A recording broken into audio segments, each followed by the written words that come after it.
Jewellers మొట్టమొదటి factory outlet లో long హారాల పండుగ. ఈ ఆఫర్ నవంబర్ 8 నుండి 16 వరకు.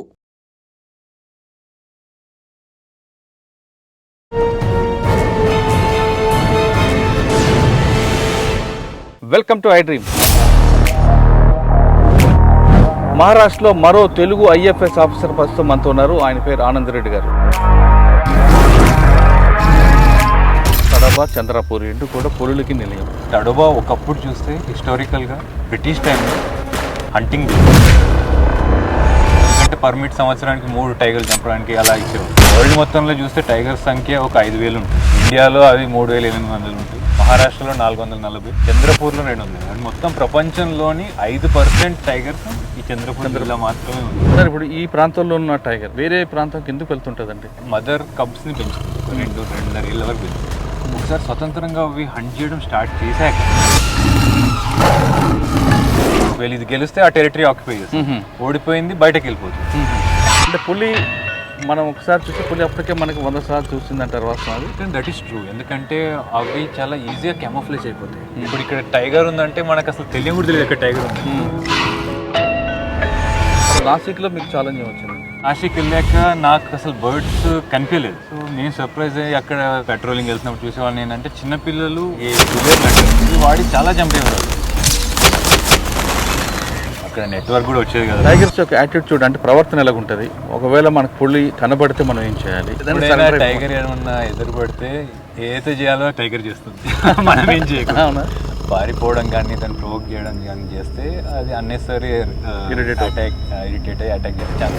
ప్రతి సౌండ్కి ఒక అర్థం ఉంటుంది టైగర్. ఇది వార్నింగ్, అగ్రెషన్. వేరే టైగర్ ఛాలెంజ్ చేసిన ఆ టైంలో వచ్చేసాం. ఏదన్నా ఇబ్బంది ఉన్నదానికి డిస్కంఫర్ట్ చూపిస్తుంది. పులికి చంపి ఆ బోన్స్ తీసుకెళ్ళి అమ్మడం గ్యాంగ్ తిరుగుతుంది. ఈస్ట్ ఏషియాలో కానీ సౌత్ ఈస్ట్ ఏషియాలో కానీ వాళ్ళ ట్రెడిషనల్ మెడిసిన్లో దీని రక్తం కానీ దీని బోన్స్ జ్యూస్ కానీ దాన్ని వాడితే దానికి స్పెషల్ పవర్స్ ఏదో ఉన్నాయని అన్సైంటిఫిక్ రీజన్స్ బయటకు వస్తాయి. కాకుండా బోన్స్కి, బ్లడ్కి, కెనైన్స్కి, నెయిల్స్కి ఈవెంట్ పెరిగిపోయింది. ఎందుకంటే ఇంతకుముందు వాళ్ళంతా మొబైల్ లేకుండా వేరేలాగా క్యాష్లో ఆపరేట్ చేస్తారు. ఫస్ట్ టైం వాళ్ళు బ్యాంక్ అకౌంట్లో మనీ ఇదంతా డీల్ చేయడం ఫస్ట్ టైం మాకు షాక్. అసలు పులి దగ్గరికి వెళ్ళి చంపడం అనేది అంత సాహసం అంతవరకు పులి ఏం చేయదా? నైట్ టైం అడవిలోకి వెళ్తారు.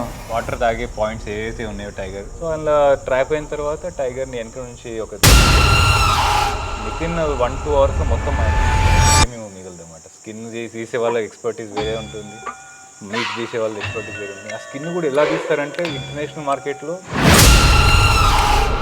స్పెషల్ లేడీస్ వాడతారు. వాళ్ళని ఎక్కువగా చెకింగ్ ఇవేమి ఉండవు కాబట్టి అక్కడ నుంచి వెళ్ళి అక్కడ మొబైల్స్ తోటి వాళ్ళు ఆల్రెడీ లింక్ ఉంటారు. డిటర్మెంట్ ప్లేస్ ఉంటుంది. మనకు నాటుకోడి తింటే వేరేలా ఉంటుంది, సో బ్రాయిలర్ కోడి కన్నా. సో వాళ్ళకు వైల్డ్ టైగర్సే కావాలి. మహారాష్ట్రలో మరో తెలుగు ఐఎఫ్ఎస్ ఆఫీసర్ ప్రస్తుతం మనతో ఉన్నారు. ఆయన పేరు ఆనంద్ రెడ్డి గారు. తెలంగాణలో సిద్దిపేట చెల్లిన ఆనంద్ రెడ్డి గారు ప్రస్తుతం తడాబా ఫారెస్ట్ డిఎఫ్ఓగా పనిచేస్తున్నారు. ఆయన తెలంగాణ నుంచి మహారాష్ట్రకు వచ్చినప్పుడు జర్నీ ఎలా సాగింది, ఇక్కడికి వచ్చేందుకు ఆయన అచీవ్మెంట్ ఏ విధంగా ఉంది, ఇక్కడికి వచ్చిన ఛాలెంజ్ ఎలాగ వచ్చిన విషయాన్ని ఆనంద్ రెడ్డి గారికి తెలుసుకుంది. సార్ నమస్తే అండి. నమస్తే. తెలంగాణ సిద్దిపేట నుంచి ఆనంద్ రెడ్డి గారు కొంతకాలం విశాఖపట్నంలో పనిచేసి తర్వాత ఇప్పుడు ప్రస్తుతం మహారాష్ట్ర తడబా డిఎఫ్ఓ. అంటే అక్కడ డిఎఫ్ఓ, ఇక్కడ డిసిఎఫ్ అంటాం. ఇక్కడ డిసిఎఫ్ అంటాం. వైల్డ్ లైఫ్లో పనిచేసే వాళ్ళని డిప్యూటీ డైరెక్టర్స్ అంటాం. ఓకే. వైల్డ్ లైఫ్లో డిప్యూటీ డైరెక్టర్, ఫీల్డ్ డైరెక్టర్ ఈ సెటప్ ఉంటుంది. ఓకే. ఇక్కడికి వచ్చాక మీకు వచ్చిన ఛాలెంజ్ ఏంటి? ఇక్కడ తడబా అనగానే తడబా, చంద్రపూర్ రెండు కూడా పులులకి నిలయం. దాదాపు 400 పైగా కనిపిస్తుంటాయి పులులు. ఇక్కడ నుంచే కూడా తెలంగాణకో లేదా ఛత్తీస్గఢ్కో వెళ్తుంటే, ఇంకా తెలంగాణ తీసుకుంటే కవ్వాల్ టైగర్స్ కూడా ఇది కారిడార్ కనిపిస్తుంటుంది. ఇక్కడికి వచ్చాక మీకు మెయిన్ ఛాలెంజ్ ఏముంది? ఈ పులుల యొక్క సంఖ్య పెంచడానికి ఏం చేసుకొచ్చారు? ఎకో సిస్టమ్ ఎలా డెవలప్ చేశారు? అన్నిటికంటే ఇంపార్టెంట్, పులుల్ని హంట్ చేసే ఒక గ్యాంగ్ కూడా ఇక్కడ ఉంటుంది. పులుల మీద అటాక్ చేయడం, దాన్ని ఇటీవల కాలంలో మీరు ఒక బ్రేక్ చేశారు కాబట్టి ఆ హంటర్స్ ఎలాగ వస్తుంటారు అంటే కేవలం పులి చర్మం కోసం, గోలు కోసం కాకుండా వాళ్ళు బోన్స్ కోసం రావడం, ఆ బోన్స్ ఎక్కడ ఎక్స్పోర్ట్ చేస్తున్నారు, ఆ బోన్స్ వాళ్ళకి ఏం జరుగుతున్నాయి, వీటి మీద ఒక మీ ఇన్వెస్టిగేషన్ డెప్త్గా వెళ్ళింది కాబట్టి దాంట్లో జరిగిన విషయాలు ఏంటి? ముఖ్యంగా ఒక ఎన్విరాన్మెంట్ అవ్వాలంటే, ఫారెస్ట్ కాపాడుకోవాలంటే కేవలం ఫారెస్ట్ డిపార్ట్మెంటే కాకుండా ఫారెస్ట్ డిపార్ట్మెంట్తో పాటు పబ్లిక్ కూడా సపోర్ట్ చేస్తే ఈ డిపార్ట్మెంట్ ఫారెస్ట్ ఏ విధంగా డెవలప్ అవుతుంది? ఈ ప్రశ్నలన్నిటికీ సమాధానం చెప్పే ముందు ఆనంద్ రెడ్డి గారు ఫారెస్ట్ డిపార్ట్మెంట్ రావాలని ఎందుకు రావాలనుకున్నారు? బై ఛాన్సా, బై చాయిసా? బై చాయిస్ అని చెప్పొచ్చు, ఎందుకంటే నాకు చిన్నప్పటి నుంచి వైల్డ్ లైఫ్ అంటే కొంచెం ఇంట్రెస్ట్, ఇంక్లినేషన్ ఉంటుండే. చిన్నప్పుడు నాకు గుర్తుండే ఏదో వేసవికాల సెలవుల్లో మా ఫాదర్ జైలర్గా పనిచేశారు. అవునా? ఏం పేరు? మల్లారెడ్డి. నిజామాబాద్లో ఉండేవారు, హైదరాబాద్లో పనిచేశారు. అవునా? అదే పోలీస్ డిపార్ట్మెంట్ మీది కూడా? Prisons department. ప్రెజెన్స్ అదే కదా. సో ఫాదర్ ఒకసారి 4th క్లాస్లో కొన్ని బుక్స్ తీసుకొచ్చారు ఆఫ్రికన్ యానిమల్స్ గురించి.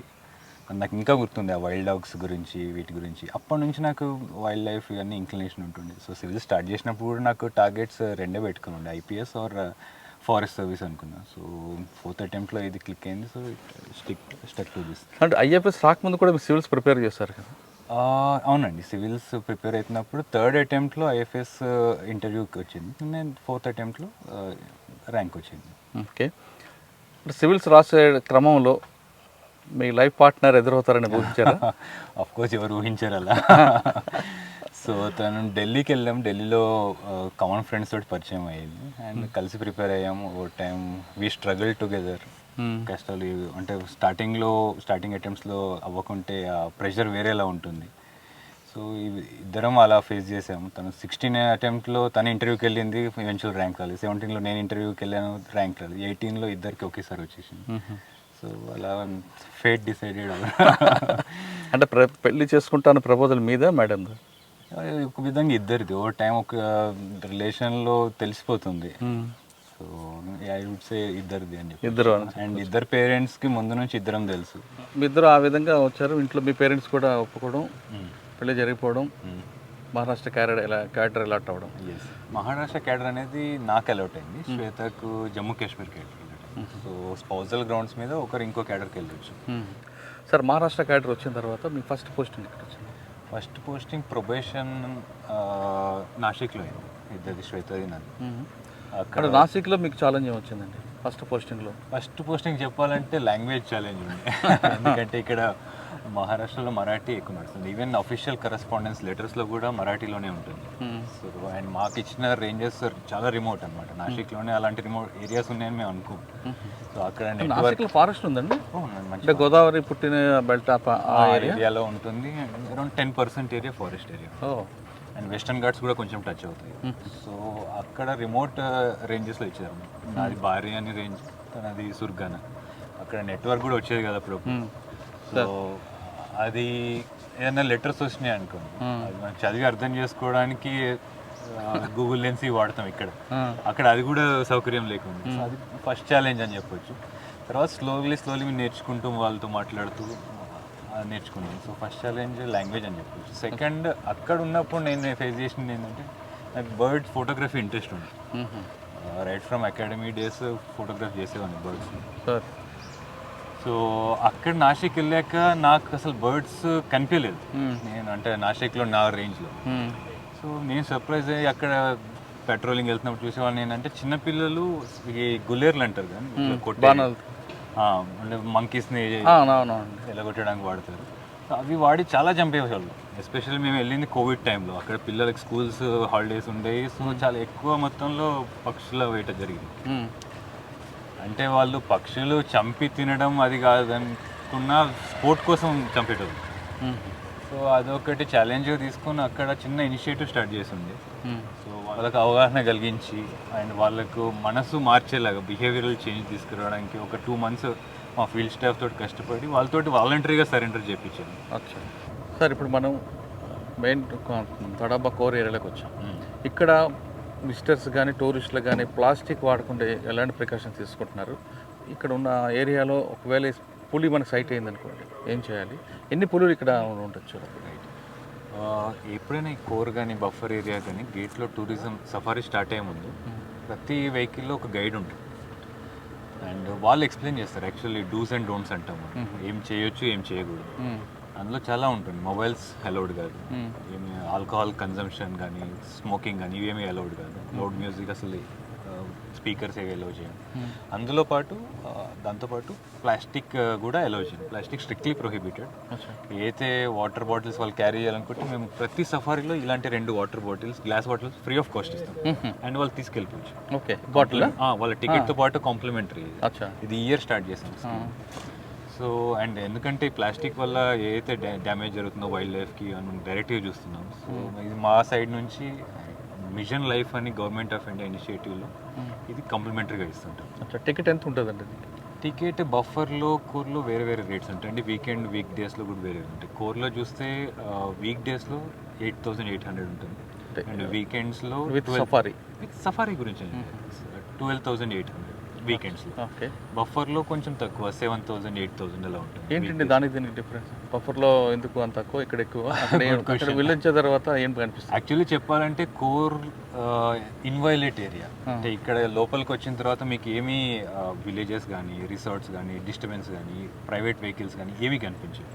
So in way it's a luxury అని చెప్పొచ్చు. మీరు వచ్చిన తర్వాత ఎలాంటి డిస్టర్బెన్స్ లేకుండా నేచర్ని ఎంజాయ్ చేస్తూ దాని గురించి తెలుసుకోవడం. సో అందుకు కొంచెం ప్రీమియం ఉంటుంది కోర్లో.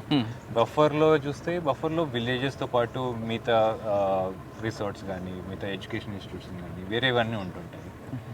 అండ్ టడోబాలో ఇన్వే చెప్పాలంటే సైటింగ్స్ పరంగా చూస్తే బఫర్ బెటర్గా ఉంటుంది. అవునా? బట్ స్టిల్ కోర్ ప్రిఫర్ చేస్తారు.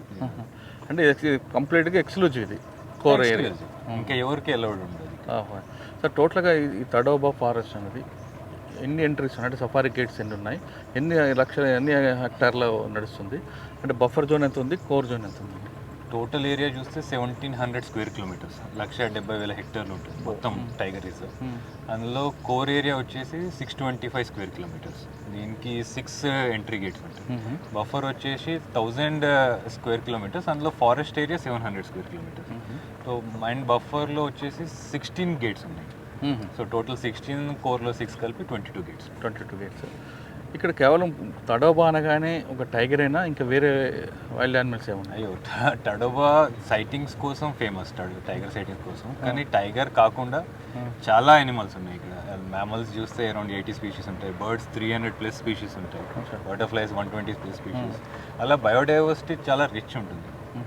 కానీ టైగర్ పరంగా చూస్తే సైటింగ్స్ బెటర్ అవుతాయి కాబట్టి టైగర్స్ కోసం అని వస్తుంటారు. టైగర్ గురించి మనం మాట్లాడతాం. టైగర్ అనేది సబ్జెక్ట్ కొంచెం పెద్ద సబ్జెక్ట్ కనిపిస్తుంది. మీకు బర్డ్స్ అంటే ఇష్టం. ఇక్కడ కూడా బర్డ్స్ 300 పీసెస్ కనిపిస్తున్నాయి అంటారు. బర్డ్స్ వాక్ లాంటిది ఏం పెడుతుంటారు ఇక్కడ? బర్డ్ వాక్ అంటే నేచర్ ట్రైల్ లాంటిది ఉంది. బఫర్ ఏరియాలో అలాంటి 2 ప్లేసెస్లో నేచర్ ట్రైల్స్ ఉంటాయి. కానీ అది కూడా టైగర్ మూమెంట్ ఇక్కడ ఎక్కువ ఉంటుంది కాబట్టి సేఫ్టీ పరంగా అప్పుడప్పుడు ఓపెన్ చేస్తాం. చాలా మటుకు క్లోజ్ ఉంటుంది. కానీ అగర్జరీ అని బఫర్ ఏరియాలో అక్కడ కంటిన్యూస్ నేచర్ ట్రైల్ అవుతుంది. అవునా? ఎంత దూరం ఇక్కడికి? ఇందులో మీరు దాటే వచ్చారు అది. అవునా? ఓకే. అంటే మీకు వ్యక్తిగతంగా ఉన్న కోరికను తీర్చుకుంటున్నారు ఇక్కడ. మీకు బర్డ్స్ అంటే ఇష్టం కదా? ఓకే సార్, మన టైగర్ గురించి వెళ్తాం. టైగర్స్ యొక్క యాటిట్యూడ్ అంటే ప్రవర్తన ఎలాగుంటుంది? ఒకవేళ మనకు పులి కనబడితే మనం ఏం చేయాలి? పులికి ఒక టెరటైన్ పెట్టుకుంటుంది. ఆ టెరటైన్ ఏ విధంగా డిసైడ్ చేస్తుంటుంది? ఒక్కొక్కసారి లేడీ ఒక మా ఆడపులి ఎలాగ అట్రాక్ట్ చేస్తుంది? టైగర్ వచ్చేసి మీరు చూస్తే చాలా రాయల్ యానిమల్, మిగతా యానిమల్స్ లాగా కాకుండా. దానికి చాలా ఏరియా అవసరం ఉంటుంది. జనరల్గా థియరిటికల్గా చెప్పాలంటే 80-100 స్క్వేర్ కిలోమీటర్స్ అంటారు. బట్ దానికి వచ్చే ప్రే బేస్ కానీ, అంటే జింకల పాపులేషన్ ఎలా ఉంది, తినే ఆహారం పాపులేషన్ డెన్సిటీ బట్టి, ఇక్కడ ఉన్న వాటర్ రిసోర్సెస్ బట్టి తక్కువ ఏరియాలో కూడా అడ్జస్ట్ అవుతుంది. సో అలాగే టడోబా ఒకప్పుడు చూస్తే హిస్టారికల్గా బ్రిటిష్ టైంలో హంటింగ్ బ్లాక్ ఈ ఏరియాస్ వచ్చేసి. అంటే ఇక్కడ పర్మిట్స్ ఇష్యూ చేసేవాళ్ళు అప్పటి బ్రిటిష్ టైంలో. సో అలా ఈ ఏరియాలో మాత్రమే టైగర్స్ ఉన్నాయి. ఎందుకంటే పర్మిట్ సంవత్సరానికి 3 టైగర్లు చంపడానికి అలా ఇచ్చేవాళ్ళు, 3, 2. సో ఇది కాకుండా మిగతా ఏరియాస్లో లిమిట్ లేదు కాబట్టి అక్కడ చంపేశారు. సో ఓవర్ టైం ఓన్లీ ఇక్కడ మాత్రమే ఉండేవి టైగర్స్ ఈ ఒక్క ఏరియాలో. అండ్ స్వతంత్రం వచ్చిన తర్వాత 1955లో ఈ చిన్న ఏరియా ఒక 11,000 స్క్వేర్ హెక్టార్స్ని టడోబా నేషనల్ పార్క్గా డిక్లేర్ చేశారు. సో దాని తర్వాత ఒకసారి నేషనల్ పార్క్ కానీ శాంక్చురీగా డిక్లేర్ చేసిన తర్వాత దాని సెక్యూరిటీ ప్రొటెక్షన్ పెరుగుతుంది. సో అలా ఇక్కడున్న టైగర్స్ స్ప్రెడ్ అయ్యాయి. మళ్ళీ 86లో పక్కనున్న ఒక 50,000 హెక్టార్స్ని యాడ్ చేశారు. అది అందారి శాంక్చురీ. అది టడోబా నేషనల్ పార్క్, ఇది అందారి శాంక్చురీ కలిపి టడోబా అందారి టైగర్ రిజర్వ్ 95లో డిక్లేర్ అయింది. ఓకే. తర్వాత బఫర్ అనేది 2012లో చుట్టుపక్కల ఉన్న ఫారెస్ట్ ఏరియా 90 విలేజెస్ కలిపి బఫర్ ఏరియా డిక్లేర్ అయింది. సో ఇప్పుడు ఉన్న స్ట్రక్చర్ చూస్తే ఇది Tadoba national park, wild life అందరి శాంక్చురీ, బఫర్ ఏరియా 3 కలిపి తడోబా అందరి టైగర్ రిజర్వ్. అండ్ ఇందులో టైగర్స్ నంబర్ వచ్చేసి ఒకప్పుడు 30s 40s ఉంది. Over time especially buffer area include అయిన తర్వాత ఇప్పుడు వచ్చేసి రీసెంట్ ఎస్టిమేషన్ ప్రకారం 95 దాకా వచ్చాయి. ఇప్పుడు 95 టైగర్స్, అడల్ట్ టైగర్స్. కబ్స్ ఇవన్నీ కౌంట్ చేయం ఎందుకంటే అన్నీ సర్వైవ్ అవ్వకపోవచ్చు అడల్ట్హుడ్కి. సో అవి కూడా కౌంట్ చేస్తే ఒక 130 దాకా ఉంటాయి. ఓన్లీ తడోబా గురించి మాట్లాడుతాం. చంద్రపూర్ వచ్చేసి చూస్తే అడల్ట్ టైగర్స్ లాస్ట్ ఎస్టిమేషన్ ప్రకారం 240 ఉంది. మొత్తం వరల్డ్ మొత్తంలో చూస్తే టైగర్స్ సంఖ్య ఒక 5,000 ఉంటాయి. ఇండియాలో అవి 3,800 ఉంటాయి. మహారాష్ట్రలో 440, చంద్రపూర్లో 200. అండ్ మొత్తం ప్రపంచంలోని 5% టైగర్స్ ఈ చంద్రపూర్ జిల్లా మాత్రమే ఉంది.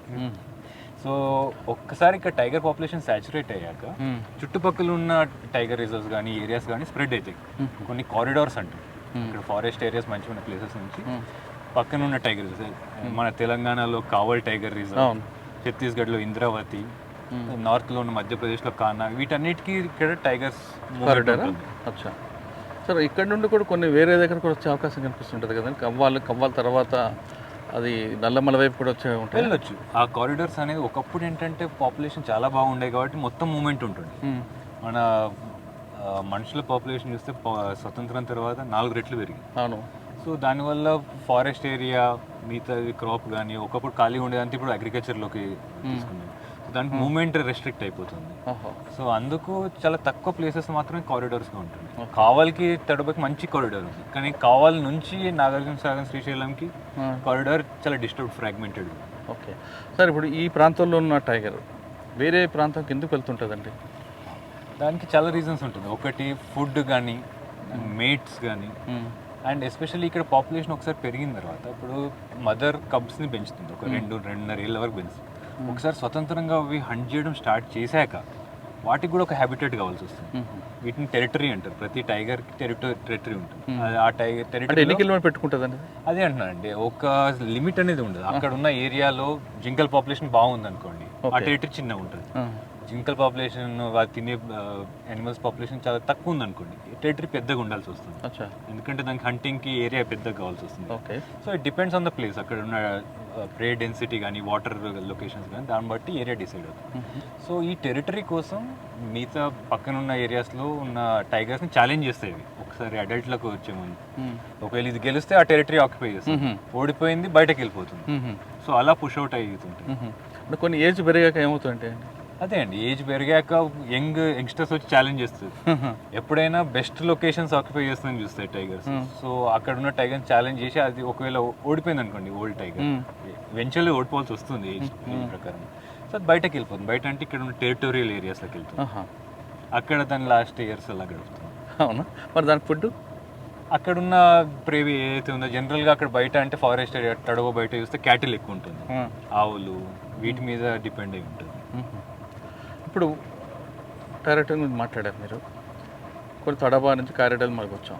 ఒకవేళ పులి మనకు అడవులు ఎదురుపడితే ఏం చేయాలి? టైగర్ ఏమన్నా ఎదురుపడితే ఏదైతే చేయాలో టైగర్ చేస్తుంది, మనం ఏం చేయకుండా పారిపోవడం కానీ దాన్ని ప్రొవోక్ చేయడం కానీ చేస్తే అది అన్నెసరీ ఇరిటేట్ అయ్యి అటాక్ చేసే ఛాన్సెస్ ఎక్కువ ఉంటుంది. బెస్ట్ థింగ్ టు డూ సైలెంట్గా ఉండి దాన్ని ఫేస్ చేస్తూ అలాగే అక్కడే ఉండిపోవడం. మీరు చూస్తే ఇక్కడ తడోబాలో కోర్ ఏరియాలో 60 బీట్స్ ఉన్నాయి. ప్రతి బీట్లో మా beat officer almost everyday patrolling చేస్తారు. ఇన్ని టైగర్స్ పెట్టుకొని కూడా వాళ్ళు పెట్రోలింగ్ చేస్తారు. ఇది ఎలా సంభవం అవుతుంది? అవును. సో దానికి ఇవ్వాల్సిన రెస్పెక్ట్ దానికి ఇస్తూ మనం ఉండాల్సిన జాగ్రత్తలు మనం ఉంటే ఏం issue. It's royal animal again, అది అన్నెసరీగా ఎవరి మీద అటాక్ చేయదు. కానీ మనం ఇరిటేట్ చేస్తేనే అది. మనం ఇరిటేట్ చేస్తే ఆఫ్ కోర్స్. కానీ కొంతమందికి అంటే టైగర్ చూసినప్పుడు దానికన్నా ఈ హైట్ మనం ఉన్నామంటే అది మంద కాదు ప్రేయర్ అనుకుంటుంది వాస్తవం. కరెక్ట్. అది హ్యూమన్స్ అనేది ఎటువంటి టైగర్ కానీ లెపర్డ్ కానీ న్యాచురల్ ప్రే కాదు. కానీ మనం ప్రొవోక్ చేస్తే అది తన సెల్ఫ్ డిఫెన్స్ కోసం అటాక్ చేసే ఛాన్స్ ఉంది. పెద్దగైనా 2 legs అయినా ఎంత హైట్ ఉన్నా అటాక్ చేస్తూనే చేస్తుంది ప్రొవోక్ అయితే. అండ్ ఎస్పెషల్లీ కబ్స్ ఉన్న టైగర్స్ ఏదైతే ఉందో అవి చాలా జాగ్రత్తగా ఉంటాయి. ఓకే. ఎందుకంటే కబ్స్ని అటాక్ చేయడానికి చాలా యానిమల్స్ ఉంటాయి. సో మనం కూడా ఒకటి అనుకొని అటాక్ చేసే ఛాన్సెస్ ఎక్కువ. పిల్లల్ని కాపాడుకుంటుంది. ఇంకొకటి ఏంటంటే సబర్డెల్స్, మనం టీనేజర్స్ అంటాం కదా, వాళ్ళు ఏం చేస్తారు, అడ్వెంచర్ చేస్తానికి ఎక్కువ ఇష్టపడతారు. టైగర్స్లో కూడా అలాగే. సో ఆ మదర్ ఎంత నేర్పించినా కూడా కొన్ని సబర్డెల్స్ అడ్వెంచర్ చేస్తుందుకే ఇష్టపడతారు. అసలు ఇది ఎవరు వీడు ఎందుకు వస్తున్న ఏరియాకి చూస్తే వీని పని ఏందో. సో ఆ సబ్ అడల్ట్స్తో కూడా కొంచెం జాగ్రత్తగా ఉండాల్సి వస్తుంది. ఓకే సార్, అసలు మగపులి ఆడపులిని అట్రాక్ట్ చేయడానికి మగపులి ఏదో చేస్తుంటుంది కదా విన్యాసాలు? అలా ఏం చేయదండి, మాకు తెలిసి అయితే ఏం చేయదు. వాటికి మేటింగ్ సీజన్లో ఫెర్మోన్స్ అంటారు, అవి ఎయిర్లో డిస్పర్స్ చేస్తుంటారు. సో చాలా కిలోమీటర్స్ వరకు అవి స్ప్రెడ్ అయ్యి వాటికి తెలిసిపోతుంది అంటే ఈ టెరిటరీలో ఒక ఆడపులి అంటే మీటింగ్ చేస్తానికి రెడీగా ఉంది అని తెలుస్తుంది. సో అవే అప్రోచ్ అయితే కొన్ని బర్డ్స్ ఉన్నాయి. ఇప్పుడు బర్డ్స్ ఆఫ్ ప్యారడైజ్ అని సౌత్ ఈస్ట్ ఏషియాలో అమెజాన్ ఫారెస్ట్లో వాటిని మీరు చూస్తే మంచి మంచి వీడియోస్ ఉన్నాయి. చాలా బాగా డాన్స్ చేస్తాయి, చాలా కలర్ఫుల్ గా ఉంటాయి, చాలా బాగా డాన్స్ చేస్తాయి. విన్యాసాలు బర్డ్స్ కి లేడీ బర్డ్ అట్రాక్ట్ చేయడానికి లేడీ బర్డ్ అట్రాక్ట్ చేస్తానికి మేల్ బర్డ్స్ చేస్తాయి. డాన్స్ వేస్తుంది, చాలా బాగా చేస్తాయి డాన్స్. సార్ ఇప్పుడు కప్స్ గురించి చూద్దాం. అందులో మేల్ ఫిమేల్ కప్స్ ఉన్నాయి అనుకోండి. ఫిమేల్కి దగ్గర వస్తుంది కానీ మేల్కి కొంతకాలం వరకే ప్రొటెక్ట్ చేసి తర్వాత బయటికి పంపిస్తుంది. అది ఎందుకు? అలా ఏం లేదండి, ఇక్కడ టైగర్స్లో అలా ఉండదు. జనరల్గా మీరు చెప్పేది ఏంటంటే సోషల్ యానిమల్స్ లైక్ ఎలిఫెంట్స్ కానీ ఏవైతే హర్డ్లో ఉంటాయి సామూహికంగా ఉండే యానిమల్స్లో ఫీమేల్స్ని ఉంచుకొని మేల్స్ని బయటకు నెట్టేస్తాయి. అండ్ టైగర్స్లో అలా కాదు, టైగర్స్ ఏం డిఫరెన్షియేట్ చేయడు. ఒక్కసారి సబ్ అడల్ట్స్ ఇండిపెండెంట్ హంట్ చేయడం స్టార్ట్ చేసే మదర్స్ వాటిని వదిలేస్తాయి. అంటే ఆ టైం ఎంత తీసుకుంటుందండి? డిపెండ్స్, కొన్ని 2 years ఉంటాయి, మ్యాక్సిమం 3 years వరకు ఇండిపెండెంట్ అయిపోతుంది. అంటే వాళ్ళకి హంటింగ్ నేర్పుతుందా? మదర్కి హంటింగ్ కబ్స్కి హంటింగ్ నేర్పడం అనేది మోస్ట్ ఇంపార్టెంట్ థింగ్. ఒకవేళ మదర్ సరిగ్గా నేర్పలేదు అని అనుకోండి, అవి మనుషుల మీద అటాక్ చేయడం అండ్ అవి హర్ట్ అవ్వడం ఛాన్సెస్ ఎక్కువ ఉంటుంది. అండ్ చాలా బాగా నేర్పిస్తుంది. మీరు ఎప్పుడైనా చూస్తే కొన్ని డాక్యుమెంటరీస్ ఉన్నాయి, ఇక్కడ నేను సొంతంగా చూస్తాను. సో మాక్ చార్జెస్ చేయడం, ఎలా ఒక్కొక్క యానిమల్ సరౌండ్ చేయాలి, అలా చాలా టాక్టిక్స్ నేర్పిస్తుంది మదర్. ఒకవేళ నేర్పకపోతే ఇవి ఫీల్ అవుతాయా? ఫీల్ అంటే సర్వైవ్ అవ్వడం కష్టమవుతుంది. జంగల్లో సింపుల్ నేచర్ అంటే మనుషుల్లో అమ్మ అయితే ఎన్ని నేర్పుతుందో మనకు పుట్టను, కానీ ఇవి కూడా అంతే. ఇవి నేర్పాల్సిందే, సరిగ్గా నేర్పలేదా అవి బతకడం కష్టమవుతుంది. సార్ మీరు ఇప్పుడు 1.5 year నుంచి చేస్తున్నారు ఇక్కడ? 1.5 year నుంచి ఈ తడబా ఫారెస్ట్ బాగా తిరుగుంటారు. మీకు ఎన్నిసార్లు పులి స్ట్రైట్ అయ్యి? అలా నంబర్ కౌంట్ ఏం పెట్టుకోలేదండి, కాకపోతే ఆల్మోస్ట్ నేను వెళ్ళిన ప్రతిసారి కనిపిస్తుంది. అంటే ఎక్కువ గుంపులుగా తిరుగుతాయి, ఇండిపెండెంట్గా కనిపిస్తుంటాయి. టైగర్స్ ఇండిపెండెంట్ అనిమల్స్ అండి, ఏవి మదర్ కబ్స్తో కాకుండా ఏవి కలిసి కనిపించవు, అన్ని ఇండిపెండెంట్ వాటి టెరిటరీస్లో. ఇప్పుడు మనకి ఎక్కడ కనబడట్లేదు. అదే మీ ఎక్స్పెక్టేషన్ ఏదైతే ఉంది చూడండి, అదే ఒక ప్రాబ్లం. ఇక్కడ తడవాకి వచ్చిన వెంటనే తడవాలో సఫారీలో ఇట్లా స్టార్ట్ అవ్వగానే టైగర్ కనిపిస్తాయి. వాటి పనులు వాటి ఉంటాయి, అవి ఎవరు వచ్చారు సఫారీలో కనిపించాను అవి పట్టించుకోవు. సో అవి మూమెంట్ ఉంటాయి, ఆ మూమెంట్ టైంలో మనకు కనిపిస్తే సఫారీలో మనకు కనిపిస్తుంది. అండ్ కొన్ని చాలాసార్లు సఫారీ చేసి కూడా కనిపించని ఛాన్సెస్ ఉంటాయి కనిపించిన లొకేషన్. అంటే పులి మనం ఒకసారి చూస్తే పులి అప్పటికే మనకి 100 సార్లు చూస్తుంది అంటారు, వాస్తవం అది? 100 అవ్వచ్చు, ఎక్కువ అవ్వచ్చు, కానీ దట్ ఈస్ ట్రూ. ఎందుకంటే అవి చాలా ఈజీగా క్యామోఫ్లేజ్ అయిపోతాయి. ఇప్పుడు ఇక్కడ టైగర్ ఉందంటే మనకు అసలు తెలియని కూడా తెలియదు అక్కడ టైగర్ ఉందని. అది లింక్ ఉంటుంది తెలుస్తుంది. చాలా సైలెంట్గా, చాలా వాటి స్ట్రైప్స్ కూడా దానికి హెల్ప్ చేస్తుంటాయి క్యామోఫ్లేజ్ అవ్వడానికి. సో ఆ విధంగా మనల్ని ఈజీగా పసిగట్టగలుగుతాయి. ఓకే, మనకి మనుషులకు ఉన్న ఫింగర్ ప్రింట్ ఎలాగో పులికి కూడా స్ట్రైప్స్ ఎలాగంటారు? అవునండి, దాని ప్రకారమే వాటిని ఇప్పుడు ఎస్టిమేషన్ చేస్తాం. ఒకప్పుడు వాటి పగ్ మార్క్స్ అంటుంది, ఏదైతే నడిచిన తర్వాత ఆ పగ్ మార్క్ తోటి సెన్సస్ చేసేవాళ్ళు ఎన్ని టైగర్స్ ఉన్నాయి. కాకపోతే అవి సైంటిఫిక్ కాదు, ఎందుకంటే అదే టైగర్ ఇంకో దగ్గర పోతే అది ఇంకోసారి కౌంట్ చేసే ఛాన్సెస్ ఉంటాయి. సో ఇప్పుడు ఏదైతే ఈ ఫింగర్ ప్రింట్ స్ట్రైప్ ప్యాటర్న్ తోటి మనం ఎస్టిమేట్ చేస్తున్నామో మోస్ట్ సైంటిఫిక్ అది.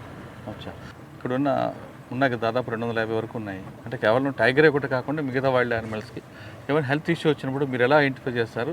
దానికి ఏ విధంగా ట్రీట్మెంట్?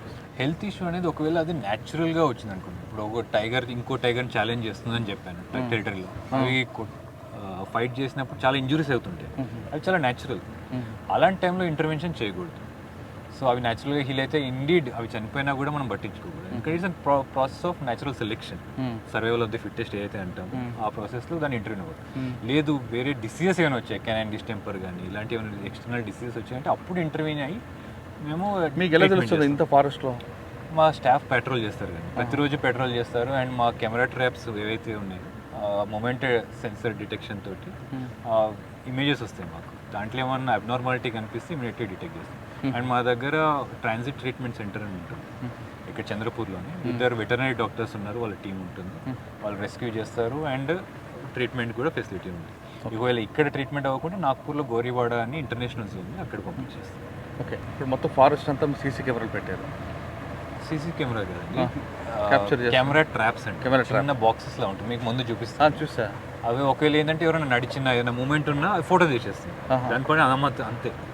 అంటే అది మూమెంట్ వస్తున్నప్పుడు ఫ్లాష్ రావడం, సైరన్ ఇవ్వడం కూడా చేస్తాం. సైరన్ ఏం చేయదు, డిస్టర్బ్ చేయదు. జస్ట్ ఒక ఫోటో తీసి వదిలేస్తుంది. అంటే ఫోటో దానిలో సేవ్ అవుతుంది మెమరీ కార్డు. తర్వాత మేము మెమరీ కార్డు ఎక్స్ట్రాక్ట్ చేసి మేము అందులో అబ్జర్వ్ చేస్తాం. ఇప్పుడు కొన్ని అడ్వాన్స్ కెమెరా ట్రాప్స్ ఇలా వచ్చాయంటే వైఫైతో కనెక్ట్ చేస్తూ అవి ఆటోమేటిక్గా మాకు పంపించేస్తారు. మేము వచ్చి ఇక్కడ మెమరీ కార్డ్ ఎక్స్ట్రాక్ట్ చేయాల్సిన అవసరం లేదు. మరి వాటి పవర్ సోలారా? Solar power. ఓకే, ఇక్కడ టైగర్ కాకుండా ఇంకేముంటాయండి? Leopards, wild dogs, sloth bear, Indian gaur. మీరు ఏదైతే బాహుబలిలో అది ఉన్నా చూసి ఉంటారు, అది ఇక్కడ చాలా పెద్ద బైసన్ అంటాము. యాక్చువల్లీ బైసన్ అనేది అమెరికాలో వేరే యానిమల్ కొడుతుంది. ఇండియన్ గౌర్ కరెక్ట్ ఉంటుంది. ఇండియన్ గౌర్ అనేది చాలా కామన్ గా వాడుతుంటారు. ఇండియన్ గౌర్ అంటారు. సాంబార్, డీర్ ఇలాంటి. కానీ పులి ఎక్కువగా బైసాన్కి ఇష్టపడుతుంది అంటే సాంబార్ కన్నా. దాని సైజ్ పెద్దది కదండి, ఒకసారి చంపేస్తే చాలా రోజులు తినొచ్చండి. అంటే రోజు వేటకి వెళ్తుందండి, వారానికి ఒకసారి వెళ్తుంది పులి? వారానికి ఒకసారి అంటే ఒక చిన్నది దొరికింది అనుకోండి, చిన్న జింక పిల్ల దొరికితే దానికి ఏం సరిపోతుంది, మళ్ళీ 2-3 డేస్లో ఒకసారి వెళ్ళాల్సి వస్తుంది. పెద్దది దొరికితే ఎక్కువ రోజులలో. ఎన్ని కేజీలు తినొచ్చండి రఫ్గా పులి? ఒక టైగర్ అందాజా 200-250 కేజీస్ ఉంటుంది, పెద్ద అడల్ట్ టైగర్. సో దాని ప్రకారంగా వారానికి ఒక 40 కేజీలు మీట్ ఈజీగా. సార్, మన తడబా ఫారెస్ట్ నుంచి తడబా నేషనల్ పార్క్ వచ్చాం. తడబా అందరికి దీనికి డిఫరెన్స్ ఏంటి? మనం ఇప్పటివరకు వచ్చింది అందారి శాంక్చురీ, ఇది Tadoba national park boundary. So ఈ రెండు కలిపి core area Tadoba national park, Tadoba tiger reserve. Okay, ఇది మీరు డిక్లరేషన్ చూస్తే 1955, one of the oldest national park మన ఇండియాలో. ఇక్కడ నుంచి దాని బౌండరీ ఉంటుంది. మనం ఎక్కడైతే నిలబడ్డామో ఒకప్పుడు ఇక్కడ ఒక విలేజ్ ఉంటుండే, ఒక ఊరు ఉంటుంది. 1970sలో ఇది బయటకు రిలొకేట్ చేసాం. అలా టడోబా కోర్ ఏరియాలో 6 ఊర్లను ఇప్పటివరకు రిలొకేట్ చేసాం. ఒక్క ఊర్లో 33 కుటుంబాలు మాత్రమే ఉన్నది. వాళ్ళు కూడా షిఫ్ట్ అయిపోతే కోర్ ఏరియా కంప్లీట్గా ఇన్వైలేట్ అయిపోతుంది. అంటే ఇక్కడ నుండి అసలు పులులు ఉంటాయంటారు, ఇక్కడ ఇటువైపు ఉంటాయంటారు? చంద్రపులు ఎక్కడ చూసిన పులులు ఉంటాయి. సో ఇక్కడ నేషనల్ పార్క్ ఉంది, ఇక్కడ ప్రొటెక్షన్ బెటర్ ఉంది కాబట్టి ఇక్కడ బయోడైవర్సిటీ బెటర్గా రికవర్ అయింది. ఓకే, నేషనల్ పార్క్లో కేవలం టైగర్స్ ఒకటి ఉన్నాయి, ఇంకా వేరే ఉంటాయి వైల్డ్ యానిమల్స్? నేషనల్ పార్క్లో టైగర్స్, లెపర్డ్స్, వైల్డ్ డాగ్స్ అని అపెక్స్ ప్రెడేటర్స్ లా ఉంటాయి. అవి కాకుండా 80+ మ్యామల్ స్పీషీస్ ఉన్నాయి. జింకలు, దుప్పలు and Indian gaur, bisons and birds అయితే 300 వెరైటీస్ అయితే బర్డ్స్ ఉన్నాయి. 120 ఆడ్ బటర్ఫ్లైస్, ఇన్సెక్ట్స్ చాలా ఉన్నాయి. ఓకే, కానీ ఇక్కడికి వచ్చే టూరిస్ట్కి సెల్ ఫోన్ కూడా నాటాలోడు అంటారు, ఎందుకు? సెల్ ఫోన్ వల్ల ఏమవుతుందంటే డిస్టర్బెన్స్ ఉంటుంది, వాళ్ళకు డిస్టర్బెన్స్ ఉంటుంది, మిగతా వాళ్ళకు డిస్టర్బెన్స్ ఉంటుంది. సెల్ఫీ అని చెప్పేసి వాళ్ళు చెయ్యి ఎక్కడో పెట్టేసి ఫోకస్ నేచర్ మీద పెట్టకుండా సెల్ఫీస్ మీద పెట్టుతున్నారు. దానివల్ల ఫోన్ పడిపోవడం, వాళ్ళు కింద పడడం, మళ్ళీ ఏమైనా ఇష్యూస్ అవ్వడం ఒకటి. ఇంకోటి ఏంటంటే ఏమన్నా మొబైల్ ఉంటే ప్రతిసారి వాళ్ళు మాట్లాడడం సిగ్నల్స్ వచ్చిన ప్లేసెస్లో, దానివల్ల యానిమల్స్ కూడా డిస్టర్బ్ అవుతుంటాయి. సో ఆ అన్నిటి రీజన్స్ వల్ల ఇక్కడ టడోబాలో లాస్ట్ 3 years నుంచి మొబైల్స్ అలౌ చేయట్లేదు. ఓకే, ఇది కాకుండా టూరిస్ట్ వచ్చారనుకోండి, వాళ్ళకి ఏదైనా మంచి రిఫ్రెష్మెంట్ అవ్వాలంటే హోటల్స్ కానీ లోపల ఉంటాయా, లేదా అక్కడ బయట కొనుక్కొని రావాలా సార్? మీరు ఎక్కడైతే ఫస్ట్ ఎంటర్ అయ్యారో టడోబాలో బఫర్ ఏరియా అంటాం. కోర్ ఏరియా బయట బఫర్ ఏరియా ఉంటుంది. అందులో 90 దాకా విలేజెస్ ఉన్నాయి. కాకుండా మంచి రిసార్ట్స్ ఉన్నాయి, 80 దాకా రిసార్ట్స్ ఉంటాయి. అందులో వాళ్ళు స్టే చేయడానికి అకామిడేషన్ కానీ తినడానికి కానీ అక్కడ ఫెసిలిటీస్ ఉన్నాయి. ఇప్పుడు సమ్మర్ వచ్చింది అనుకోండి, సమ్మర్లో మరి ఎలిఫెంట్స్ అదే వైల్డ్ యానిమల్స్ కావాల్సిన వాటర్ పాయింట్స్ ఎలాగా?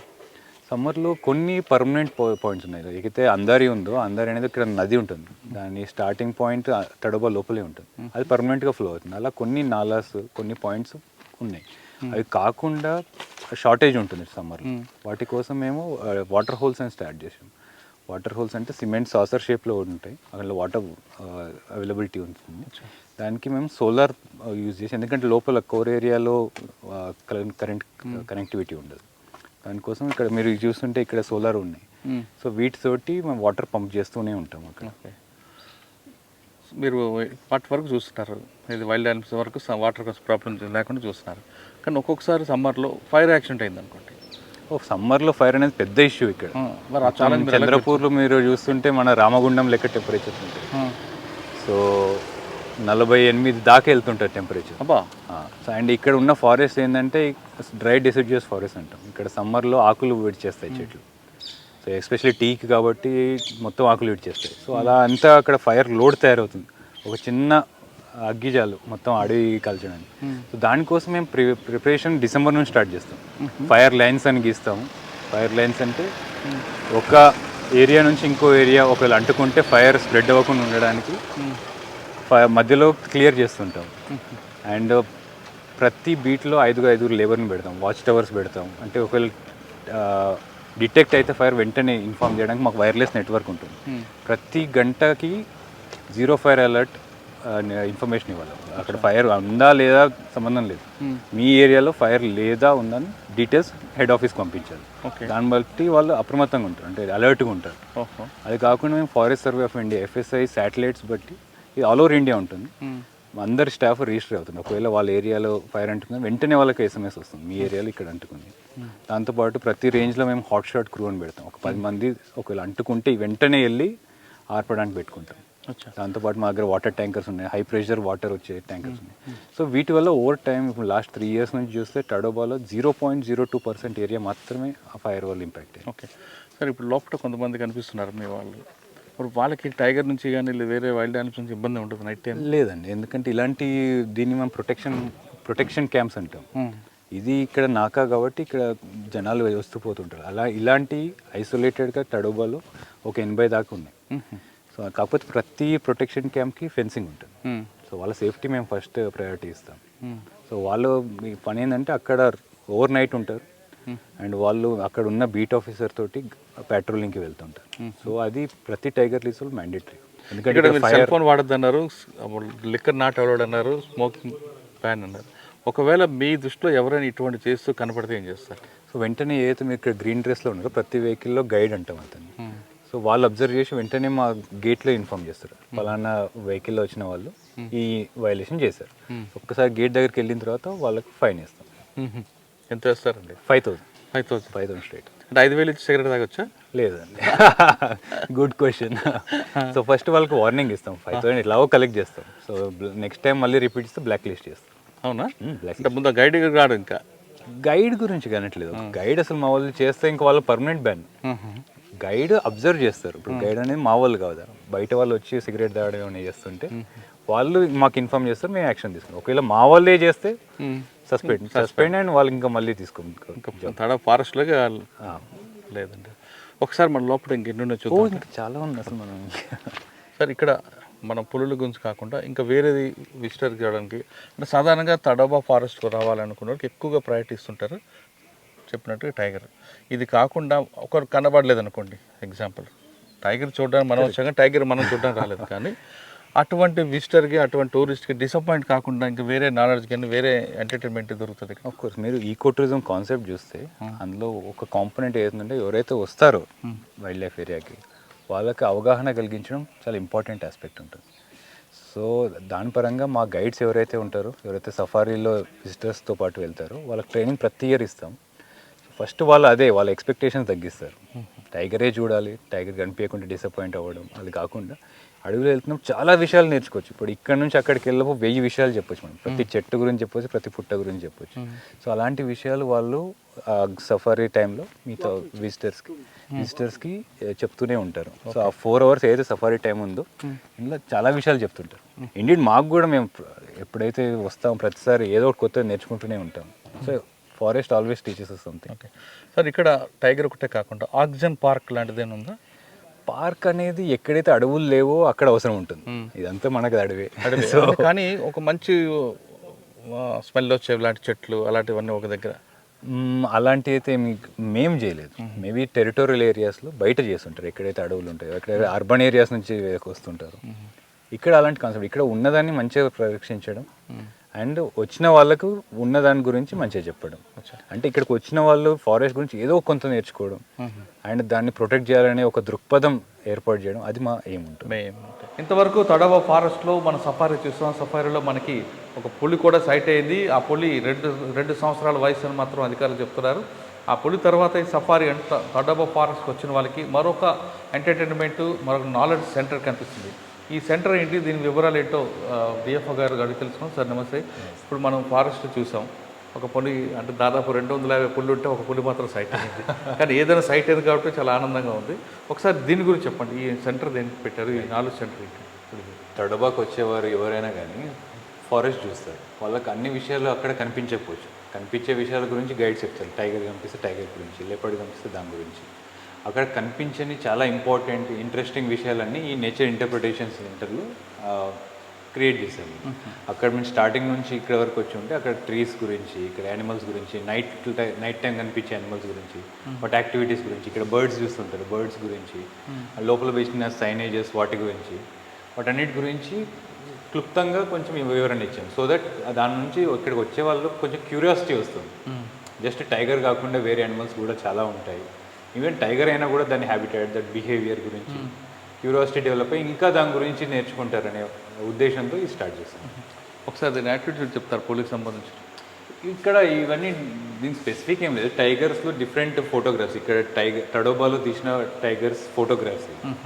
కానీ అంటే ఇక్కడ మీకు దాన్ని గోలుతో రప్పుతుంది, అంటే దాని టెరైన్ ఫిక్స్ చేసుకుని టెరిటరీ మార్క్ చేయడంలో ఇదొక పద్ధతి అండి. దీన్ని స్క్రేప్ మార్కింగ్ అంటారు. దాన్ని గోర్లతోటి ట్రీస్ మీద మార్క్ చేస్తుంది. అది ఎంత హైట్లో చేస్తుంది అంటే అంత పెద్దగా ఉంది, అంత డామినెంట్ టైగర్ అని మిగతా టైగర్ చెప్పాలంట. Indirect hunting or maybe territorial conflict, ఏదైనా వేరే టైగర్ వచ్చిన దాని ఏరియాకి అది అగ్రెషన్ చూపిస్తుంది. ఇక్కడ కప్స్ మదర్ కబ్స్తో పాటు మదర్ ఎప్పుడైనా చాలా కేర్ఫుల్గా ఉంటుంది, కబ్స్ చాలా క్యూరియస్గా ఉంటాయి, బట్ ఆ కళ్ళల్లో కనిపిస్తుంది. అక్కడ చూస్తే మీరు వాటర్ హోల్ కనిపిస్తుంది, సమ్మర్స్లో వాటర్ చూపించేది. ఇక్కడండి దీని ఏంటి? ఇక్కడ కూడా అండి, ఇది కూడా టెరిటోరియల్ మార్కింగ్. ఇది చాలా తక్కువ సార్లు కనిపిస్తుంది. ఇక్కడ నెక్లో దానికి సపరేట్ గ్లాండ్ ఉంటుంది. సో నెక్ తీసుకెళ్ళి చెట్లకు రబ్ చేస్తుంది. సో ఆ స్మెల్ కూడా వస్తుంది వాటికి. ఒకటి యూరినేషన్, ఇంకోటి రోరింగ్, ఇంకోటి స్క్రేప్ మార్క్, ఈ నెక్ రబ్బింగ్. ఇక్కడ పిల్లలకి హంటింగ్ నేర్పుతుందా ఏంటి ఇక్కడ? ఇవి పిల్లలు వాటర్ తాగుతున్నాయి అండ్ అది దాని టెరిటోరియల్ మార్క్ చేసుకుంటుంది మదర్. ఇది మంచి ఫోటోగ్రఫీ. ఇది మాన్సూన్ టైంలో ఉంటుంది. ఫారెస్ట్ కలర్ గ్రీన్ కలర్లో ఉంది కదా. ఓకే, దీని గురించి చెప్పండి సార్. స్కల్ ఏంటిది? ఇది జస్ట్ ఒకవేళ అంటే టైగర్ స్కెలిటన్ ఎలా ఉంటుందో, దాని ఫ్రేమ్వర్క్ ఎలా ఉంటుందో చూపిస్తాను, ఒక రిప్రజెంటేషన్. ఇక్కడ దాని గురించి దాని డిఫరెంట్ సౌండ్స్ కానీ, ఇక్కడ దాని స్కిన్ ఎలా ఫీల్ అవుతుంది. మనం రియల్ టైగర్ని టచ్ చేయలేము, కానీ ఇక్కడ దాన్ని ఫీల్ అవ్వచ్చు ఎలా ఉంటుంది అని. అండ్ దాని పగ్ మార్క్ మనకు అక్కడ ఫారెస్ట్లో కనిపిస్తుంది, కానీ ఇక్కడ పిల్లలకి ఎస్పెషల్లీ క్యూరియాసిటీ డెవలప్ చేస్తుంది, వాళ్ళు కంపేర్ చేసుకోవడం. అండ్ ఇది డిఫరెంట్ సౌండ్స్, ప్రతి సౌండ్కి ఒక అర్థం ఉంటుంది టైగర్. సో అది రోర్ చేస్తే ఏ ఉద్దేశంతో రోర్ చేస్తుంది. ఒక మదర్ వాటి పిల్లల్ని పిలవాలంటే ఈ సౌండ్ వస్తుంది.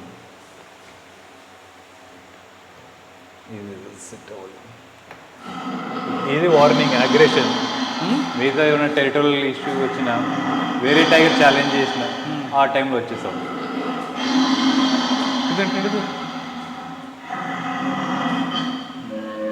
ఏదన్నా ఇబ్బంది ఉన్నదానికి డిస్కంఫర్ట్ చూపిస్తుంది, అలా కూడా వస్తుంది. యాక్చువల్లీ మీరు ఏదో బఫెలో లాగా సౌండ్ వస్తుండొచ్చు, కానీ టైగర్ సౌండ్. అచ్చా, దాని హెల్త్ బాగాలేనప్పుడు డిస్కంఫర్ట్ ఏదైనా ఉంది, హెల్త్ బాగాలేదన్నా. అచ్చా, రోర్ అనేది అండి. ఎస్, ఇది చాలా కామన్గా వినిపించేది. రెండు కొట్టుకున్నప్పుడు, రెండు కొట్టుకుంటాయి కదా, రెండు టైగర్లు ఎదురుపడినప్పుడు ఇది అగ్రెషన్, ఇది వస్తుంది.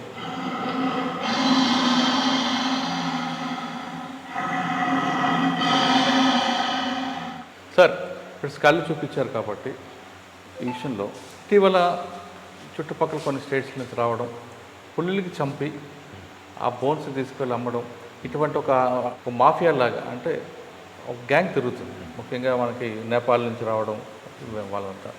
అటువంటి సంఘటనలు ఇక్కడ పులికి చంపే సంఘటనలు జరుగుతుంటాయా? ఆఫ్ కోర్స్ జరుగుతుంటాయి. మీరు హిస్టరీలో చూస్తే అంటే ఇదంతా ఆర్గనైజ్డ్ క్రైమ్ తీసుకుంటారు. ఆర్గనైజ్డ్ క్రైమ్, పులి మనిషి సంఘర్షణ అనేది హిస్టరీ నుంచి ఉంది. ఒక రీసెంట్గా చూస్తే బ్రిటిష్ టైంలో, మన రాజుల టైంలో వాళ్ళ స్పోర్ట్ కోసం చంపేవాళ్ళు, వాళ్ళ హాబీ కోసం. ఇంతమంది ఇన్ని టైగర్ని చంపినాను, వాటి స్కిన్ని డిస్ప్లే చేయడం, అది ఒక స్టేటస్ సింబల్గా ఉండేది. తర్వాత ఏమైందంటే చైనీస్ ఈస్ట్ ఏషియాలో కానీ సౌత్ ఈస్ట్ ఏషియాలో కానీ వాళ్ళ ట్రెడిషనల్ మెడిసిన్లో దీని రక్తం కానీ దీని బోన్స్ జ్యూస్ కానీ దాన్ని వాడితే దానికి స్పెషల్ పవర్స్ ఏదో ఉన్నాయని అన్సైంటిఫిక్ రీజన్స్ బయటకు వచ్చాయి. దానివల్ల వైల్డ్ టైగర్స్ డిమాండ్ ఎక్కువ పెరిగింది. స్కిన్కి డిమాండ్ అలాగే ఉంది, అది కాకుండా బోన్స్కి, బ్లడ్కి, వాటి కెనైన్స్కి, నెయిల్స్కి డిమాండ్ పెరిగిపోయింది. అండ్ ఒకప్పుడు ఏంటంటే ఇక్కడ లోకల్ ట్రైబ్స్ వాళ్ళు హంట్ చేసేవాళ్ళు, ఇక్కడ సప్లై అవుతుంది. ఇప్పుడు ఏంటంటే ఇంటర్నేషనల్ మార్కెట్ చేయండి. ఇప్పుడు రీసెంట్ ఈ ఇయర్లో జనవరిలో అయితే కేసు క్రాక్ చేసాము. పోచర్స్ ఇండియన్స్ వాళ్ళు కట్నీ నుంచి ఉండేవాళ్ళు, బహేలియా గ్యాంగ్ అంటే వాళ్ళు తీసుకొని. కేసు ఎలా జరిగిందండి? ఆ లీడ్ ఎక్కడి నుంచి వచ్చింది? అసలు కేసు కంప్లీట్ డీటెయిల్స్ చెప్పండి. కేసు ఎలా వచ్చింది అంటే ఇక్కడ అతను వాళ్ళ ఎవరైతే ఫస్ట్ పట్టుకున్నామో అతను ఇంతకుముందు ఆ కేసులో అరెస్ట్ అయ్యాను. సో వాళ్ళ డేటాబేస్ మా దగ్గర ఉంది. ఇక్కడ మేల్గఢ్ టైగర్ రిజర్వ్లో సైబర్ సెల్ ఉంది. అక్కడ వాళ్ళు మానిటర్ చేస్తూ ఉంటారు, వీళ్ళు నెక్స్ట్ ఏమన్నా ఎక్కడికి తిరుగుతున్నారు, వాళ్ళ మొబైల్ నెంబర్ ట్రాక్ చేస్తూ. సో అతన్ని ఒక ఆల్రెడీ పట్టుకున్న ప్రూవెన్ పోచర్ ఈ ఏరియాలో తిరుగుతుందని కనిపించింది. సో అతను పట్టుకున్న తర్వాత అక్కడ నుంచి కేసు ప్రోగ్రెస్ అయింది. తర్వాత వాళ్ళ ఏరియాస్కి వెళ్ళి సెర్చ్ చేయడం, అక్కడ దొరకడం, వాళ్ళ దగ్గర పాస్బుక్ దొరకడం. ఇది ఫస్ట్ టైం కనిపించింది. ఎందుకంటే ఇంతకుముందు వాళ్ళంతా మొబైల్ లేకుండా వేరేలాగా క్యాష్లో ఆపరేట్ చేసేవాళ్ళు. ఫస్ట్ టైం వాళ్ళు బ్యాంక్ అకౌంట్లో మనీ ఇదంతా డీల్ చేయడం ఫస్ట్ టైం మాకు షాకింగ్. సో ఆ బ్యాంక్ అకౌంట్ చూస్తే ఒకటే అకౌంట్ నుంచి వాళ్ళకు కోట్ల కొద్ది డబ్బులు వచ్చాయి. సో అక్కడ మేము ఇక్కడ ఏదో క్యాచ్ ఉందని నేను మా ఆర్ఎఫ్ఓ కలిసి వెళ్ళాము, మేఘాలయకి వెళ్ళాము. మా దగ్గర జస్ట్ ఒక అడ్రస్ ఉండేది అందులో. సో ఆ అడ్రస్ తోటి అక్కడ local WCC wild life crime control bureau ఒక ఇన్స్పెక్టర్ ఉండే, మేము ముగ్గురం తిరిగాము. ఒక 2 రోజులు తిరిగి అక్కడ ఆ పిన్ పాయింట్ చేసి ఆ ఇంటిని అతను అరెస్ట్ చేసింది. అక్కడ నుంచి ఇంకా కేసు డైవర్సిఫై అయింది. అతను జస్ట్ వీళ్ళ నుంచి కాదు, మొత్తం ఇండియాలో చాలా ప్లేసెస్ నుంచి పోచింగ్ గ్యాంగ్స్ సంబంధం ఉందని తెలిసింది. సో అతను మేఘాలయ నుంచి మిజోరాంకి ఇంకొక లేడీతో పంపించారు. అక్కడ హవాలా ట్రేడింగ్ అయ్యి అక్కడ నుంచి మయన్మార్కి వెళ్ళి, మయన్మార్లో మన మిజోరాంకి బార్డర్లో ఉంది చిన్ స్టేట్ అని ఉంటుంది. చిన్ మయన్మార్లో ఇప్పుడు మిలిటరీ గవర్నమెంట్ ఉంది కాబట్టి ఆ చిన్ స్టేట్ వాళ్ళకి అపోజ్గా ఉంది. ఎక్కడైతే ఈ సివిల్ వార్ లాంటి సిచ్యువేషన్లు ఉన్నాయో అక్కడ ఇల్లీగల్ ట్రేడ్ ఎక్కువ అవుతుంది, be it drugs, weapons or wildlife trade. So అందుకు అక్కడ నుంచి డిమాండ్ చాలా పెరిగింది రీసెంట్ పాస్ట్ లో. సో ఇది మేము అబ్జర్వేషన్ ఉన్నది. టువర్డ్స్ అంటే ఎండ్ ఆఫ్ ఇండియన్ బార్డర్ మేము అరెస్ట్ చేసాం. ఇప్పుడు ప్రస్తుతం వాళ్ళందరూ చంద్రపూర్లో జైల్లోనే ఉన్నారు. ఓకే. అండ్ కోర్ట్ కేసు నడుస్తుంది కోర్టు. ఓకే. ఇదంతా కూడా పార్దీ గ్యాంగ్, బావరే గ్యాంగ్ చేస్తారంట, వాస్తవానండి? అలా కంప్లీట్గా ఒక కమ్యూనిటీని పిక్చర్ చేయలేను, కానీ ఆ తెగకు సంబంధించిన కొంతమంది ట్రెడిషనల్గా చేస్తున్నారు. లైక్ ఈ కేసులో బహిలియా అని కట్నీ నుంచి ఉండే వాళ్ళు చేస్తారు. సార్ ఇప్పుడు పులి దగ్గరికి వెళ్ళడానికే భయపడతాం, పులి కనబడడమే గొప్ప అనుకున్న రోజుల్లో అసలు పులి దగ్గరికి వెళ్ళి చంపడం అనేది అంత సాహసం అలాగే అంతవరకు పులి ఏం చేయదా?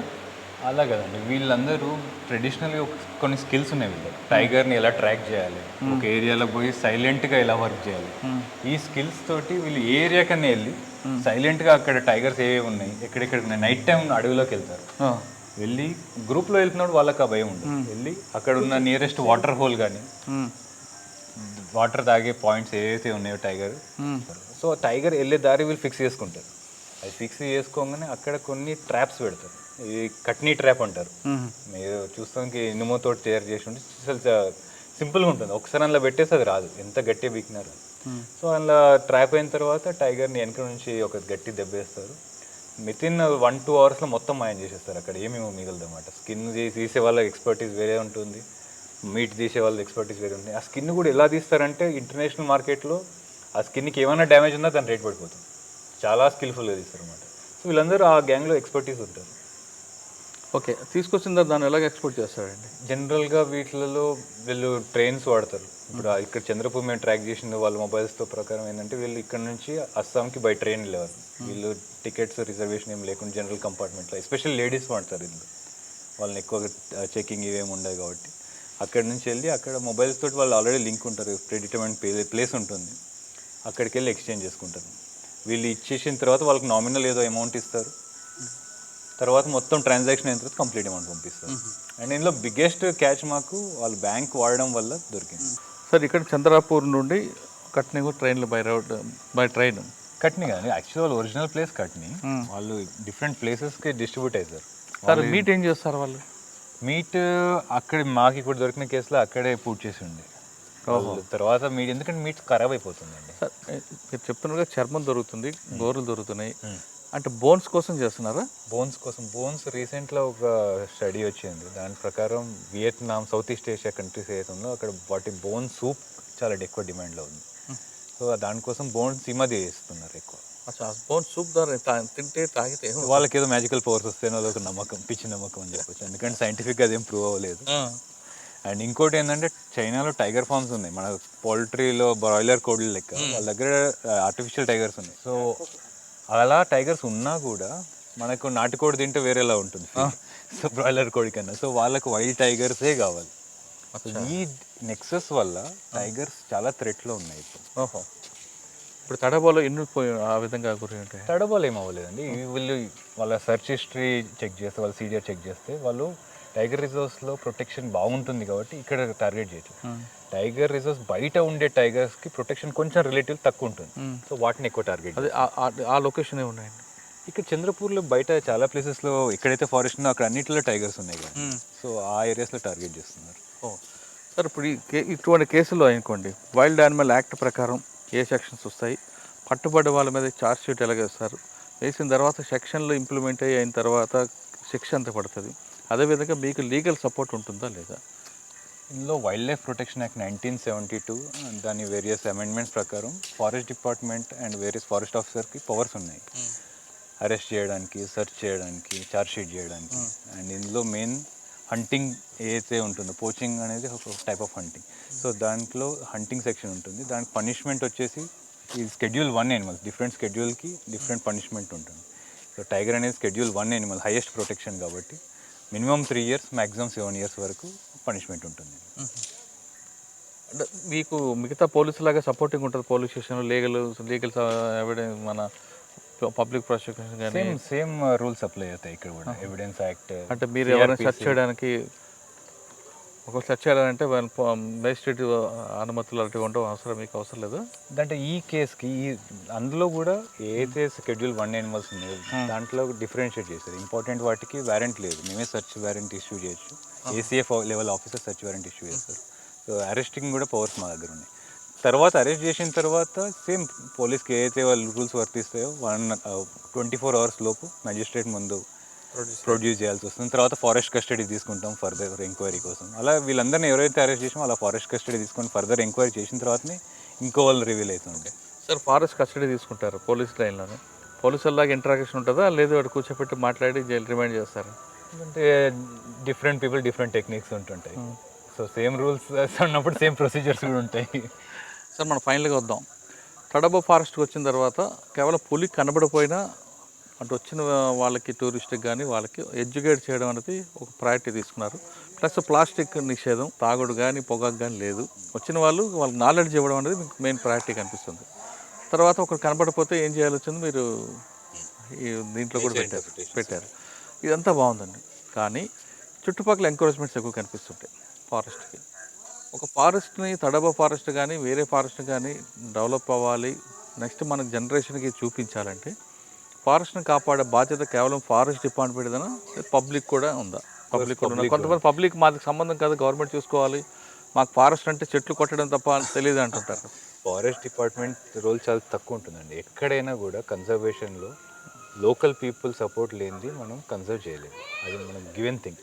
తడోబా సక్సెస్ చూస్తే కూడా ఇక్కడ లోకల్ పీపుల్ చాలా ఎంప్లాయ్మెంట్ ఉంటుంది, యాజ్ అ గైడ్ కానీ, డ్రైవర్ కానీ, జిప్సీ కానీ, ఇక్కడ సోనీర్ షాప్స్, కెమెరా ఛార్జ్, ఏదైనా కానీ ఇక్కడ టూరిజంకి వచ్చిన వాళ్ళు ప్రతి దాంట్లో వాళ్ళకు సర్టెన్ అమౌంట్ లోకల్స్కి వెళ్తుంది.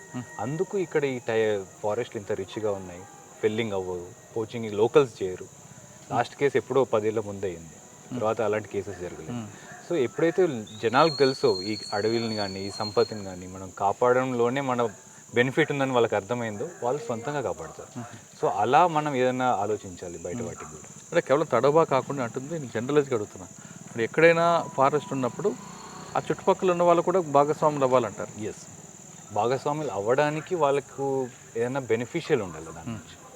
సో అలా ఏమన్నా ప్రాజెక్ట్స్ చేస్తే డెఫినెట్గా సక్సెస్ అవుతుంది. అచ్చా, అంటే కేవలం పులులు చూడడానికి కాకుండా అట్మాస్ఫియర్ కానీ, అడవులు మనుషులలో మార్పుకు కానీ, మనుషుల ప్రవర్తనకు కానీ, మనుషుల్లో ఒక ఆక్సిజన్ నింపడానికి అడవులు ఏ విధంగా సహకరిస్తుంటాయి, దోహదపడతాయి? జపాన్లో ఒక ఫిలాసఫీ ఉంటుంది, షిన్రిన్ యోకో అని, ఫారెస్ట్ బాతింగ్ అని. జస్ట్ ఫారెస్ట్లోకి పోయి కొన్ని గంటలు గడిపితే మన హార్మోన్ లెవెల్స్ చాలా కంట్రోల్లో ఉంటాయి, మన స్ట్రెస్ లెవెల్స్ తగ్గుతాయి, సైంటిఫిక్గా ప్రూవ్ చేశారు. సో సేమ్ థింగ్, మీరు చెప్పాల్సిన అవసరం లేదు. థియరిటికల్గా ఎవరైనా ఫారెస్ట్లోకి పోయి అడవిలోకి కానీ సమ్ గ్రీనరీ స్పేస్లోకి పోయి తిరిగి వస్తేనే వాళ్ళు స్ట్రెస్ లెవెల్ తగ్గుతుంది. సో ఆ విధంగా మనం చూడొచ్చు, ఫారెస్ట్లోకి వెళ్తే హెల్ప్ అవుతుంది. ఇక్కడ ఎంకరేజ్మెంట్ ఉండమంటారా? ఎంకరేజ్మెంట్ ఉన్నాయండి, ఎంకరేజ్మెంట్ లేకుండా ఫారెస్ట్ లేవు. అండ్ అది కంటిన్యూస్ స్ట్రగుల్. ఎంకరేజ్మెంట్ అవుతున్న కొద్దీ వాళ్ళు తీసేయడం ఉంటుంది, ఎందుకంటే తీసేస్తున్న కొద్దీ వాళ్ళ లైవ్లీహుడ్ కూడా చూస్తుండాలి. కాకపోతే ఫారెస్ట్ని కూడా కాపాడుతూ ఉండాలి. ఇప్పుడు ఒక హ్యూమానిటేరియన్ యాంగిల్లో వాళ్ళు పొలం వేశారు, ఇప్పుడు వెంటనే మేము జేసీబీతో తీసేస్తే వాళ్ళకు జీవన పద్ధతి మొత్తం వాళ్ళు కట్ చేసిన తర్వాత వాళ్ళకి చెప్పి అక్కడ లోకల్స్ లీడర్స్తో మాట్లాడి తీసేసే పద్ధతి వేరేలా ఉంటుంది. వినలేదు, వాళ్ళు అటాక్ చేశారు, అప్పుడు హార్ష్ మెజర్స్ తీసుకోవాల్సి వస్తుంది. బట్ ఈవెన్చువల్లీ ఫారెస్ట్ ఎంత ఉన్నాయండి ఇండియాలో? 21% ఉన్నాయి. అందులో మంచి ఫారెస్ట్ ప్రొటెక్టెడ్ ఏరియా చూస్తే 5%, మొత్తం ల్యాండ్ ఏరియాలో 5% మాత్రమే ఎనిమల్స్ వైల్డ్ లైఫ్ కోసం ఉంచాం. సో వాటిని పరిరక్షించుకోవడం, ఎంకరేజ్మెంట్ ఫ్రీ చేయడం ప్రయారిటీ ఉంది. ఫారెస్ట్లో మన ఇండియా లెవెల్లో ఉన్న ఫారెస్ట్లో వైల్డ్ యానిమల్స్ సంబంధించి గవర్నమెంట్ గ్రేడింగ్ చేస్తుంటుంది ఎవ్రీ 4 yearsకి. ఆ గ్రేడింగ్ దీంట్లో అసలు గ్రేడింగ్ ఏ విధంగా దాన్ని చేస్తారు? తడబా గ్రేడింగ్లో ఎంత ఉంది? దీనికి NTCA ఒక ప్రక్రియ రూపొందించింది, మేనేజ్మెంట్ ఎఫెక్టివ్నెస్ ఎవాల్యుయేషన్, MEE అంటారు దాన్ని. ప్రతి 4 yearsకి ఒకసారి చేస్తుంది. లాస్ట్ టైం 2022లో చేసింది, ఇది నెక్స్ట్ ఇయర్ 2026లో కూడా ఉంది.